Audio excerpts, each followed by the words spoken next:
What if the world's most secure vault isn't a fortress of gold, but a monumental monument to a multi-decade lie? For 70 years, the global financial system has rested on a promise that no one is allowed to actually verify. Right now, a leaked document buried in an investigation into the world's most infamous financier is pulling the thread on the dollar. This isn't just about missing bars, it's about a mathematical inevitability that could send gold to $10,000 overnight. In June 2011, a peculiar email surfaced within a Department of Justice file involving a disgraced financier and a global banking chief. The message detailed a frantic discovery by an international official. The physical gold supposedly backing the world reserve was gone. While the world dismissed it as a fringe conspiracy, the official data tells a much more terrifying and silent story. Since 1953, there has not been a single comprehensive, independent, and transparent physical audit of the gold held at Fort Knox. We are told 8,000 tons of bullion sit behind those walls, yet every request for a public viewing is met with steel.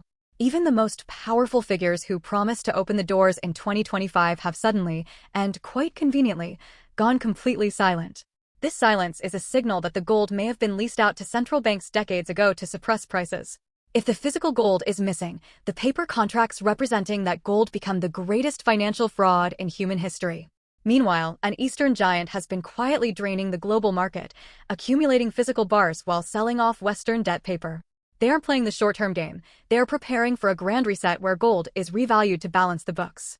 To understand where the money is going, we have to look at the one thing the system refuses to show us. The math of a revaluation is simple but devastating. To cover current debts, the price must escape its cage. If the United States were to back the dollar with gold again, the math dictates a price closer to $10,000. For decades, paper gold has been used to create an illusion of abundance, suppressing the true value of the metal.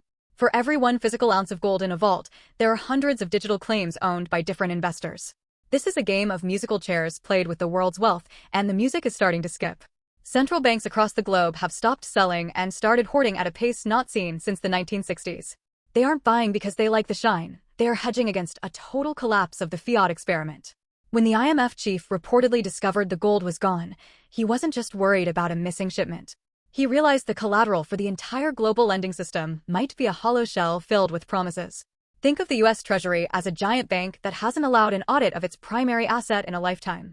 Any private corporation attempting this would be liquidated by regulators within 24 hours for massive fraud. Yet, the too big to fail entities operate under a different set of physics, where debt is wealth and silence is security. The leaked email wasn't just gossip, it was a snapshot of panic at the highest levels of the financial architecture. If the public loses faith in the physical backing of their currency, the velocity of the collapse becomes unstoppable. We are approaching the moment where the paper king must finally face the physical queen on the board. The final act of this drama isn't a slow decline, but a sudden, overnight structural repricing. History shows that when a currency's backing is exposed as a myth, the transition to a new standard is violent. We are seeing the de-dollarization trend accelerate as nations trade commodities in anything but the greenback. This isn't a conspiracy, it is a strategic retreat from a system that no longer allows an audit of its soul. If Fort Knox is indeed empty, the US government has two choices: total default or a massive gold revaluation. By raising the official price of gold to $10,000, the Treasury could instantly repair its balance sheet at your expense. This would effectively devalue every dollar in your savings account to a fraction of its former purchasing power. The Epstein email serves as the crack in the windshield, a warning that the elite knew the truth years ago. While the masses are distracted by digital tokens and headlines, the smart money is moving into physical custody. You cannot print gold, you cannot hack it, and you cannot erase it with a keystroke in a central bank ledger. As the 2025 audit promises vanish into thin air, the urgency to protect your own personal reserve grows. The system is betting that you won't notice the missing gold until the new price is already locked in. We are moving toward a world where possession is 10/10 of the law in the global financial hierarchy. Don't wait for a formal announcement from the vault keepers. By then, the doors will be closed for good. The question isn't whether the gold is there. The question is, what will you do when the world finds out it isn't?